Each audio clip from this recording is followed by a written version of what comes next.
More champagne, Mom? Larry asked, refilling my glass before I could even answer. I gave a hesitant smile, nervously glancing at my son and his fiancée. We were having a small family dinner to celebrate their engagement, but something didn't feel right in my stomach. To your happiness, Laura, I said, raising my glass. Laura clinked her glass against mine with a purr. I took a big sip. There's something we want to talk about tonight, Larry said, sharing a knowing look with Laura. We're planning a big engagement party next month. Only the best for us. I laughed a bit nervously. That sounds wonderful for you both. But aren't those parties expensive? Oh, we're not paying for it, Laura said casually, waving her hand. That's going to be your gift to us. I almost choked on my drink. I'm sorry. As Larry's mother, it's your duty to pay, Laura continued. We expect you to chip in at least $30,000. Consider it an investment in your son's future. They couldn't be serious. $30,000 for a party. I asked, shocked. Do you realize how unreasonable that is? Don't be ridiculous, Mom, Larry cut in. You make good money, and you have all that inheritance from Dad. You've been saving it all. The mention of my husband, who had recently died from cancer, felt like a fresh wound. I pulled back, hurt by their harsh words. That money is my savings for retirement and to cover my expenses. You didn't even discuss this with me first. Laura rolled her eyes dramatically. Still on about being consulted? Get over it already. You're the mother of the groom. This is what's expected. Just pay up and be happy we're even letting you help. You should feel honored we're inviting you, Larry sneered. Just write the check so we can start planning. I sat there stunned, unable to believe their arrogance and lack of care. I tried once more to reason with my son. Honey, be reasonable. You can have a nice party without it costing so much. Maybe we can cut back a little? Larry slammed his fist on the table, making the glasses shake. I knew you'd be stingy, he yelled. Some mother you are, not even supporting your only son. Tears filled my eyes as I faced their scornful looks. I had always pampered Larry, but I never thought he could be so cruel and disrespectful. I stood up quickly, feeling disgusted by the two unpleasant people in my home. I think you should leave now, I said in a low voice. Laura jumped up and grabbed my shoulders with her sharp red nails. Don't even think about shirking your responsibilities, she hissed, her breath heavy with perfume assaulting my nose. Pay up, or you can forget about having a relationship with Larry and seeing any future grandchildren. I pushed her off forcefully. Get out, I yelled. Leave my house this instant. They left without another word, but I caught them smirking triumphantly at each other. My heart sank as I realized the engagement celebration I had hoped for would only bring greed, manipulation, and pain. The next evening, tired from a long day at work, but determined to resolve the conflict, I prepared a simple pasta dinner, hoping for a frank discussion with Larry. I heard the front door slam and braced myself as loud footsteps approached. Something smells good, Larry said as he walked into the kitchen and headed straight for the wine cabinet.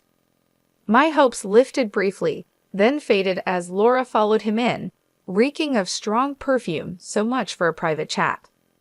To what do I owe the pleasure? I asked, trying to sound calm as I drained the pasta.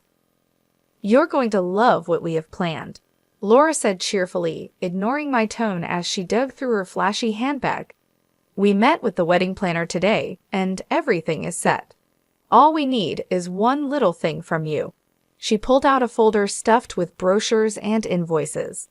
Just sign here for the $70,000 wedding package. I froze, a chill running down my spine. $70,000, I exclaimed. For a one-day event? That's absurd. It's our special day, Larry complained. Don't I deserve the best? I tried to appeal to his better nature. Son, be reasonable. Let's have a small, meaningful ceremony instead of this extravagance. Laura slammed the folder down. You clueless fool. Who said you have a say in this? She screamed. You'll pay every penny to give your only son the wedding of his dreams. Anger surged within me, but before I could respond, we all turned in surprise to see my daughter Linda standing in the doorway, looking determined. I was so caught up in the argument that I didn't even notice her come in. "Stay out of this," Laura snapped at my daughter, Linda, who is a bold, tattooed graphic novelist. "This doesn't concern you." "The hell it doesn't," Linda shot back. "You don't talk to my mother like that." She walked over and stood next to me protectively. Normally, I might have been a bit upset by her stepping in. I've always tried to be the strong, independent head of our family. But right then, I was grateful for her support. Larry threw his hands up dramatically. "I ask for one simple wedding, and my whole family turns against me." He pointed at Linda. "This is all your fault. You're filling Mom's head with crazy ideas. She owes me this money and her loyalty." Linda crossed her arms. "Mom owes you nothing but basic respect, which you clearly can't give back," she said. "She raised you all by herself after Dad died, working hard to give you every chance in life. And this is how you thank her? By using her?" Larry had no comeback, just mumbled under his breath. Linda turned to me, holding my hand firmly. "Stay strong, Mom. Set your limits and demand the respect you deserve. I'm here for you." Feeling a surge of relief, my doubts washed away by my daughter's firm support, I stood up taller. "You both have two choices," I said loudly to Larry and Laura. "Treat me and my daughter with basic decency, or leave our lives for good." Laura opened her mouth, probably ready to say something harsh, but then she saw Linda's stern look and thought better of it. She grabbed Larry by the ear and dragged him out. I squeezed Linda's hand, tears of gratitude in my eyes. "How did I get so lucky to have a daughter like you?" She gave a wry smile, "Just being a chip off the old block. Now, let's eat that pasta and plan our next move. These jerks don't know who they're dealing with." The next week was tough, filled with uncertainty. My phone buzzed nonstop with demanding texts and voicemails from Larry, angry when I didn't call back right away. I started ignoring his calls, not having the energy to deal with his rants.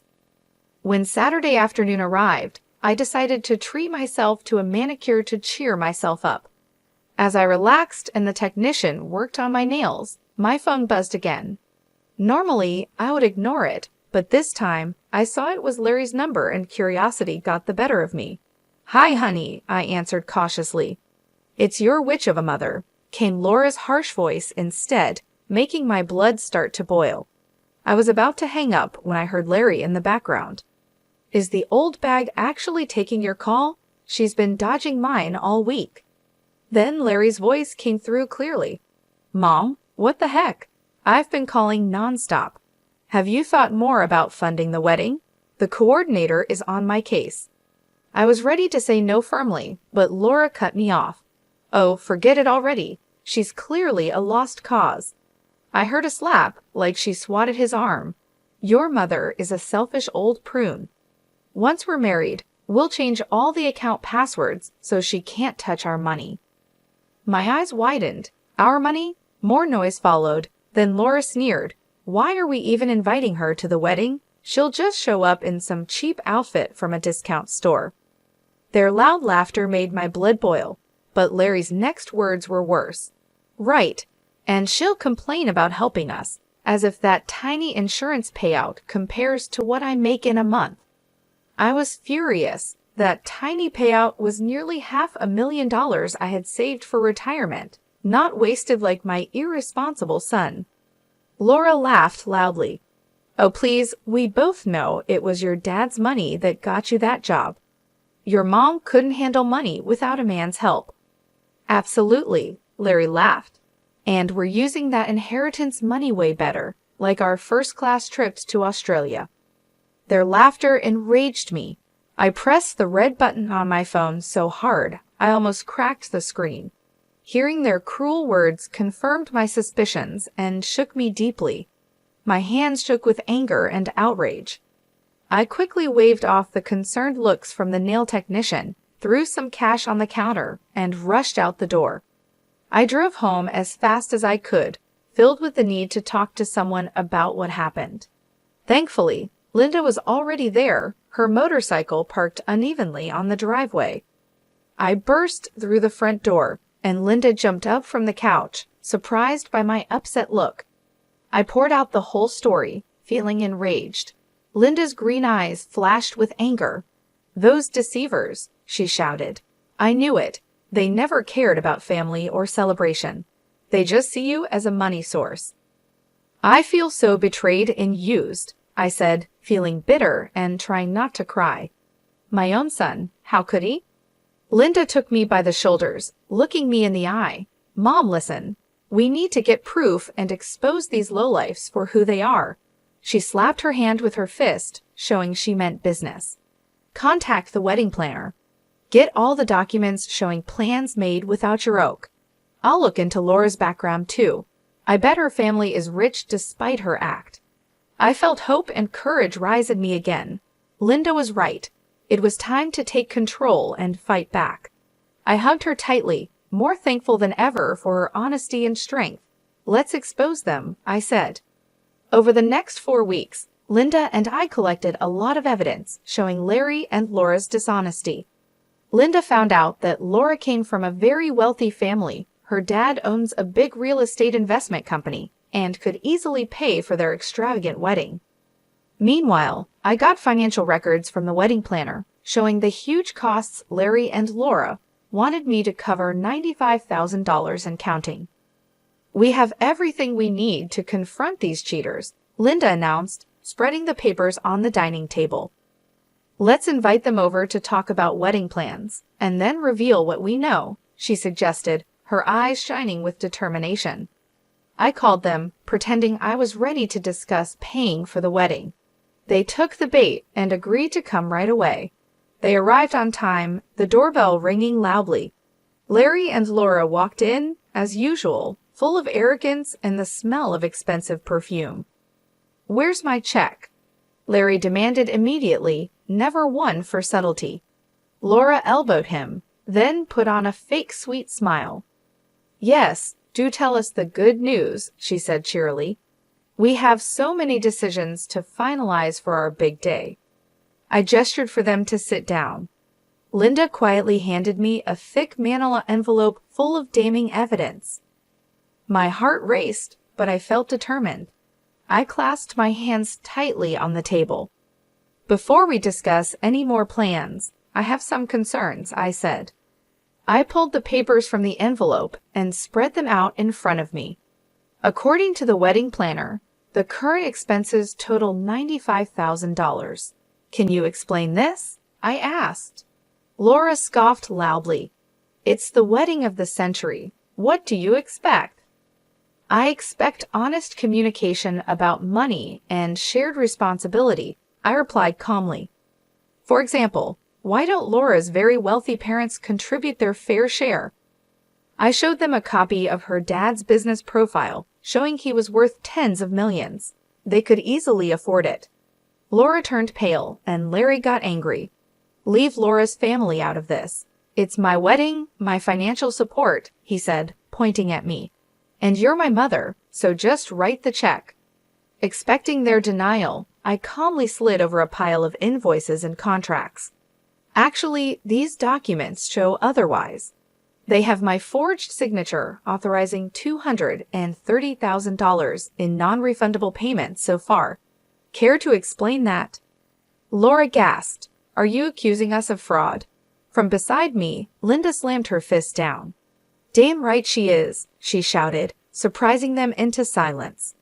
She then spread out the rest of the contents from the envelope: bank statements, screenshots, phone records. Clear evidence of their lies and manipulation lay scattered dramatically across the table. "It's all here, clear as day," Linda said with disgust. "You've been exploiting my mother's love and trust, never caring about family, just what you can get from her." "You were spying on us," Larry said in outrage. "Collecting evidence against your fraud," I corrected calmly. "And now you'll cancel this sham wedding immediately." Laura jumped up furious. "How dare you?" she yelled. I will marry Larry with or without your money." She turned to my son, expecting support. But Larry just sat there, pale and quiet, overwhelmed by the revelations. Finally, Laura rolled her eyes. "Your spineless mama's boy," she muttered, grabbed her flashy handbag and stormed out. At the doorway, she turned to give one last angry look. "You'll regret this," she hissed. "We won't forget." Then she left in a huff, the smell of her perfume lingering in the air. I looked straight at my shaken son. "Nor will we," I said quietly. "Now leave." He got up quickly, but before he left, he mumbled a soft yet clear threat. "I'll make you pay for this." The day I had dreaded finally arrived, Larry and Laura's lavish wedding. Despite our previous confrontation, they went ahead with their extravagant plans, using even more of the retirement money I had put in Larry's accounts. So there I sat, a reluctant participant in their over-the-top wedding. All around me, guests who had drunk too much wandered under extravagant floral decorations that cost more than my first car. The highlight was an 8-tiered cake decorated with handcrafted sugar flowers. Larry and Laura's smug faces were displayed above everything in a huge golden frame. Next to me, Linda slouched in her ripped jeans and combat boots, her pixie-cut green hair standing out against the pastel bridesmaid dresses. We watched the lavish event unfold, barely hiding our disgust. Then the music changed to a grand wedding march, and the crowd quieted as Larry took his place under a brightly decorated arch. My heart tightened. He looked so much like his father, handsome in his tuxedo, radiating charm. There was no sign of the greedy boy I had confronted weeks ago. As Laura walked down the aisle in a fancy dress that I suspected was charged to my credit card, old memories and sadness surged within me. Over 28 years ago, I had walked that same path, full of naive dreams of love and family that quickly turned sour. My faith in love had faded with my husband's death, and now the son we had raised showed me the same cold disregard. As the ceremony went on, anger built inside me. I would not stay silent or support this loveless marriage any longer. I stood up abruptly, my chair scraping loudly across the polished floor. Everyone looked at me. Linda took my hand, giving me strength. Clearing my throat, I met Larry's shocked look. "I apologize, but I cannot stay silent about this farce," I declared. The guests murmured in shock. Larry's face turned red, and he looked embarrassed under my stern gaze. Before he could say anything, Laura pushed past him, her eyes full of anger. "How dare you ruin my perfect day?" she shouted, coming toward me with her hands raised aggressively. I stepped back, recoiling from Laura's hostile energy. Linda immediately stepped in front of the bride. "Back off," she said firmly, standing protectively in front of me. A surprised murmur spread through the room. No one else moved to help. Larry kept his head down, not looking at me, and didn't try to stop Laura. My heart broke. All illusions were gone. I no longer had a son. The greedy, cowardly stranger in front of me would never again receive my support or resources. I moved past Linda to speak to everyone. "Let all bear witness to this fake, pretentious wedding," I said loudly. I refused to support these deceivers any longer, and I cut all ties. This farce ends now. I turned and walked briskly to the exit, my skirt swirling dramatically. As I passed my shocked son, I paused long enough to echo his earlier threat, "You'll regret this." Then I walked away confidently, Linda right beside me, our footsteps echoing a firm departure from that toxic place. We stepped into the dim sunlight outside, the doors closing behind us, cutting off Laura's angry shouts. I took a deep, freeing breath. Relief washed over me as Linda and I got into her car. "Thank you for being there with me," I told her, patting her tattooed hand. She smiled slightly. "Are you kidding? I've wanted to stand up to Laura for years." As we drove away from the extravagant deceit, tears came to my eyes, but this time they were tears of relief, not sadness or regret. Looking at my brave, loyal daughter smiling back at me, I knew I would never be alone again. In the months after that disastrous wedding, I changed my phone number, moved to a new place, and shifted my remaining assets, cutting off all contact with Larry and his toxic bride. I heard through rumors that they had their honeymoon in Australia, likely using what was left of my retirement savings. Let them indulge, I thought bitterly. Reality will catch up soon. Sure enough, just a year later, Larry showed up at my doorstep.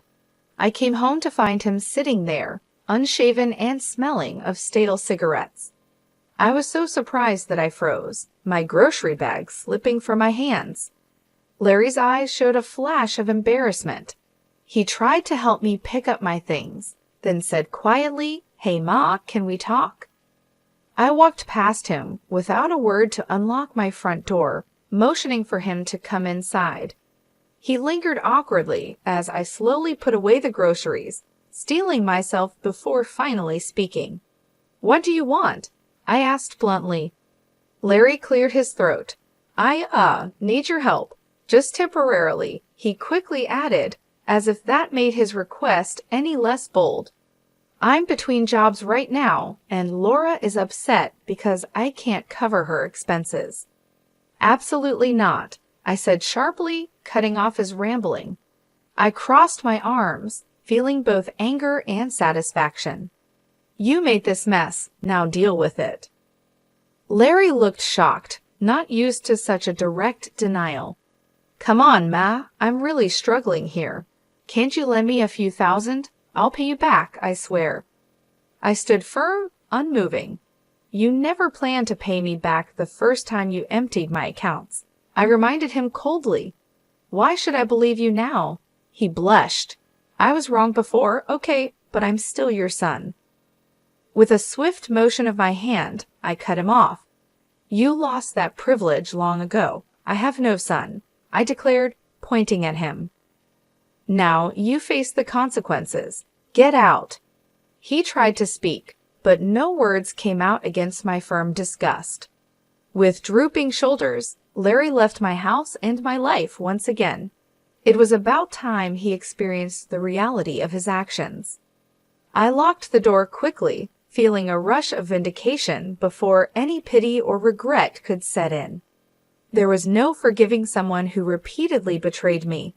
Larry's pitiful state was proof that karma was catching up with him. I later heard that his fancy tech startup had failed within a year, and my business contacts had shunned him. No investor wanted anything to do with his dubious schemes. Meanwhile, Laura returned to her wealthy father after too many arguments over unpaid bills. The last I heard, she was planning to divorce Larry and was involved with a wealthy older man in San Remo. That night, Linda and I toasted to their misfortunes over cocktails, laughing about the rumors that Larry was now working in fast food under a fake name. "Karma's a harsh one," Linda said, raising her glass. "Here's to it continuing to bite those who deserve it." I happily clanked my glass against Linda's. "No truer words have been spoken," I agreed. Over the next year and a half, Linda's career took off. More and more high-profile clients wanted her unique tattoo designs and graphic novels. She even got a book deal for her bold memoir about our family struggles, which was creating a buzz before it even hit the shelves. Behind the scenes, Linda trusted me with her growing finances. At her request, I used my years of experience to secure trademarks, negotiate publishing rights, and maximize her profits. I was so proud to see her passions thrive with my help. Linda started appearing in trendy fashion magazines and was featured in popular graphic anthologies. She bought a stylish loft downtown, which served as her business hub and showcased the impressive views she had earned with her talent. To celebrate Linda's success, I planned a small party at her chic new place. It would mark her as a true artistic force and independent businesswoman. Linda welcomed the guests with a bit of nervousness, so I reassured her as I adjusted her blazer. "Just be yourself. Everyone here already loves you." Soon, the loft was filled with Linda's creative friends, including daring writers, top publishers, edgy photographers, and even some famous faces from her celebrity clients, all there to celebrate their favorite artist. My heart swelled with pride hearing such influential people praise my daughter. This was the kind of launch party Larry could only dream of. 3 years ago, our family name was damaged by selfish actions, but now, thanks to Linda's hard work, we had gained respect and admiration at the highest levels of the art world. Late in the evening, I joined Linda on the balcony, looking out over the city lights. She squeezed my hand. "None of this would have been possible without you, Mom. You believed in me when no one else did, and fought for me. I'll always owe you." I hugged her, holding my champagne flute. "Nonsense, my brave girl. Your success is all because of your talent and vision. I just handled the business side, so you could focus on creating." Linda smiled. "Well, I definitely got your business sense and Dad's creative flair," she joked, clinking her glass with mine. "Here's to us, beating the odds and staying strong together." I laughed happily, feeling a deep joy as a mother. My daughter and I had survived tough times of greed and betrayal, and now we were thriving on our own success. As the party went on, I quietly raised my glass to the sky, thinking of her late father. We had indeed created a wonderful legacy, one built on integrity, courage, and hard work, not entitlement or manipulation. This legacy stood as a shining example to others, making the likes of Larry envious for years to come. Over the next 3 years, Linda's career continued to rise brilliantly. Meanwhile, I heard through the grapevine that Larry was struggling with obscurity and growing debt.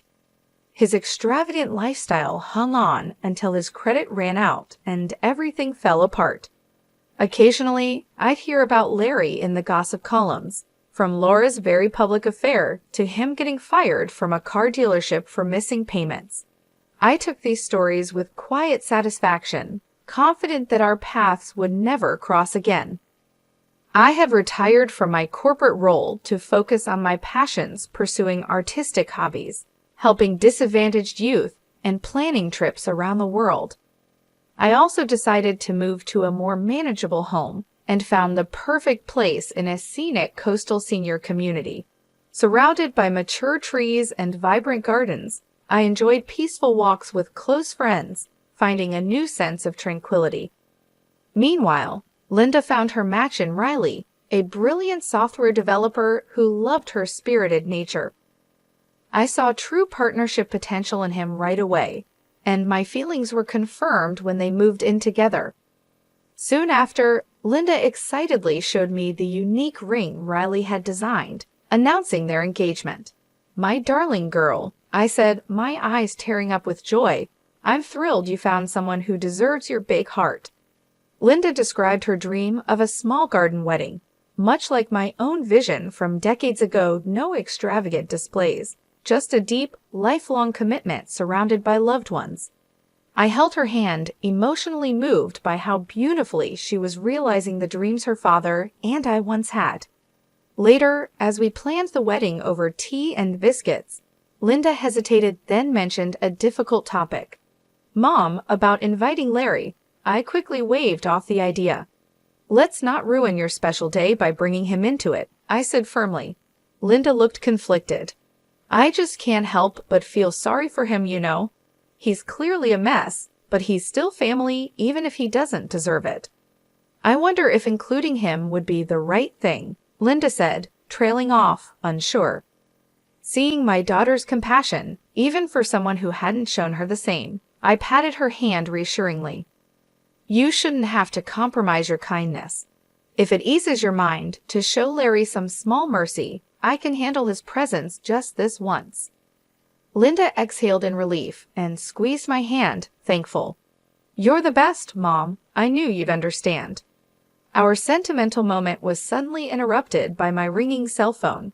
I was surprised to see Larry's name flash across the screen. It had been months since his last call, a desperate plea for money. With a grim face, I silenced the call. "Speak of the devil," I remarked. Linda shook her head. He never stops trying to come back in, but don't worry, Mom. After the wedding, you'll never have to deal with his mess again." I smiled at Linda's protective words. She was right. It was time to stop listening to Larry's self-pitying attempts. I now had everything I needed right here, in a peaceful life surrounded by people who nurtured my spirit. No remnants from a toxic past could change that. I patted Linda's hand firmly. "Onwards and upwards, my dear. Now, tell me more about those lovely flower arrangements you've been thinking about."